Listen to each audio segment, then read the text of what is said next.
Hello, my name is Palash Nandi. Today we will explore the paper SABER uncovering vulnerabilities in safety alignment via cross-layer residual connection. The paper is authored by three people, Maithili Joshi, myself Palash Nandi, and our supervisor, Dr. Tanmoy Chakraborty at IIT Delhi. So the research work started with a single initial question. Uh, at what point do the large language models begin to recognize the unsafe queries from the safe ones? We all know that safety aligned models are able to distinguish a unsafe query from the safe one, but internally when it starts. So we took the approach of cosine distance. So what we did was we collected a set of harmful queries and a set of safe queries. So for each of the layers in the model, we collected the last hidden state of each of those input for both of the safe and unsafe queries. And we find out the average cosine distance for each of the layer and plotted the average cosine distance for each of the layer and the layer number in a 2D plot. So the plot you are observing right now has four model: Mistral 7B, Vicuna 7B, Llama 2, 7 and 13 billion chat. Here the red dotted line indicates up to that point, up to which the LLM, the cosine distance between the safe and unsafe queries drastically increases. So initially up to fourth layer or sixth layer, model doesn't actually understand what is toxic and what is safe. But by the layer 18th, it has sufficient knowledge to distinguish a unsafe query from a safe one. So after that, around layer 24th to 36 or middle to late layers, model is able to distinguish or recognize the toxic ones. The red dots on those lines actually indicate the highest cosine distance value for each of those models. Now, to jailbreak, we had to ask the question what we could do to dismantle this distinguishability. Because jailbreaking means you would expect model to generate some unethical questions or response. So we had to dismantle that distinguishable capability. So how we could do that? So we thought, why not propagating information or bad influence from the lower order layers where model fails to distinguish a unsafe query to safe one to the higher order where they have good distinguishable capability. So the basic idea is that, or motivation is that, influence take influence from the lower order and propagate it to the higher order. To do that, we represent the inner workings of the LLM like this. So LNorm can represent the layer normalization. The MHA represent the multi-head attention. And the MLP is multi-layer perceptron. Here, the idea is represented visually. The layer S is the lower order state where the model doesn't have much good capability to distinguish the queries, and the layer is the higher order layer where they have that capability. Now that dotted line, arrow dotted line, is propagating or sending the bad influence from layer S to layer E. But we still do not know how to propagate or how much to modulate, how much to refine the bad influence so that the other capabilities of the LLM doesn't get affected.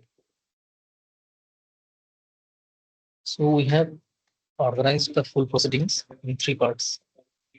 So the first part is the identifying the layer boundaries, because there are 30, 36 or more than that layers in LLMs. So we had to approximate the range, like the search boundary where S and P can be found. Second one is the finding optimal scaling factor. The scaling factor actually modulates the impact of that bad influence to the higher order. And third one is the finding optimal layers. Now we had that boundaries, we had that influencing factor. Now which two layer to target? We cannot just randomly assign any two layers. We had to find out the optimal layers. Optimal layers means A star and E star.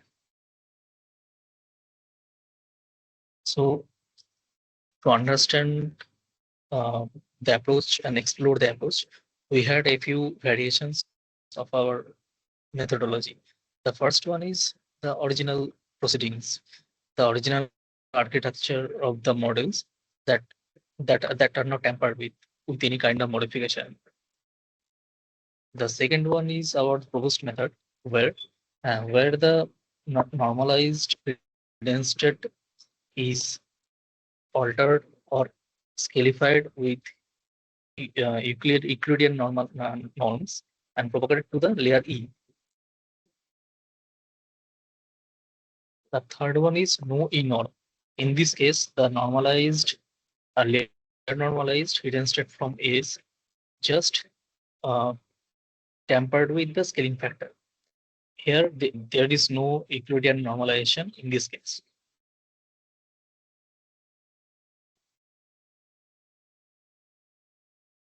The fourth approach has no layer normalization. In variation 3, we considered the layer normalized hidden state. In this case, instead of taking that layer normalized hidden state, we are taking the raw hidden state and applying Euclidean norm as well as a scaling factor. In the variation int p, we will just use interpolation. That means uh, we will try to trade off or balance the influence of the bad influence and the original influence in the uh, layer E. So R denotes here the bad influence, the impact of bad influence, and Xi as the impact of the original influence. So the first step is finding the boundaries. So in this case, the algorithm takes the model, original model, the validation sheet, and for the harmful queries and unsafe queries. And it will return S dash and E dash. That is approximate boundaries for our search space. So what we will do is for each of the layer 1 to L, we will find the cosine average cosine distance for each of the layers. So what we will do is finding for each of the pair, that is D the for all the pairs in the validation safe queries and validation unsafe queries, we are finding their cosine distance and storing it for the layer. Now we have a threshold. Based on the threshold, we are deciding S dash and E dash, which tells us the those layers which has minimum cosine distance, maximum cosine distance with respect to the previous one. The next algorithm is finding optimal scaling factor. In this case, we are using KL divergence. So, and we have a set of predefined, or let's say a finite number of values for scaling factor. So in this case, we are just going to find out the average disturbance or disturbance in uh, or average distributional difference for that scaling factor in the model. So we are finding out the distributional difference between the original model and the modified model for a certain value of that scaling factor and storing its average value.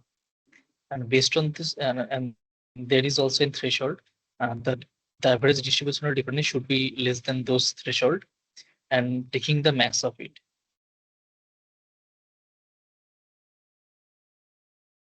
And the last algorithm was finding the optimal layers. Now we had the boundary, we had that optimal scaling factor. Now we want to find out what is optimal layers.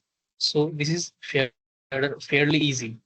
So we will start from the S dash, that is the approximate starting point, and we will check all the layers from starting point. So for all the layers, we will check the attack success rate and like pairwise attack success rate. So for every INJ in between S dash and E dash, we are going to collect average attack success rate of when that connection is made. So the maximum one, like for that INJ, which gives us the maximum attack success rate, is considered the optimal one, because that means if we connect layer I and layer J, it will give us maximum jailbreak. So this is the diagram of our proposed model, that is the variation 2.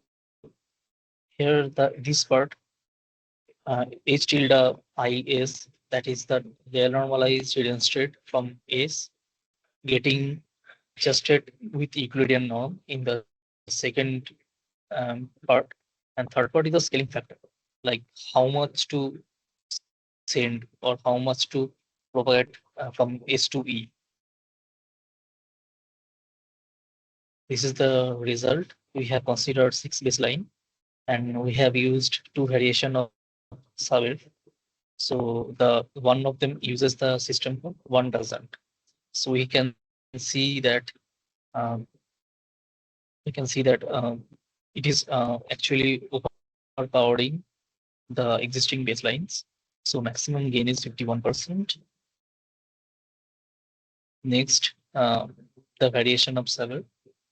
So we can see the version that doesn't use the system prompt actually performs better than the one which uses system prompt. Finally, we have also tried to understand how much it impacts the perplexity. We are tampering with the internal layers. So we wanted to check how much the other capabilities are getting affected. So we can see that the perplexity is minimally impacted with our proposed model, SABER, that is the variation 2. In other cases, the perplexities are impacted much more than the variation 2. So yes, there are limitations of our approach. The first limitation is that we are considering only one layer. This could be a combination of layer as edge and a combination of layer as. We are also computing the lambda from a predefined state of candidate values. So the continuous is yet to be studied. And there is notably adverse impact of reasoning ability. Although the perplexity score is not much impacted, but the reasoning score are impacted.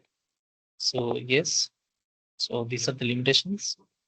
And as a conclusion, we can say that the approach or our research towards highlights a critical vulnerability in open source language model, that these are vulnerable to the subtle or slightest architectural changes. Thanks.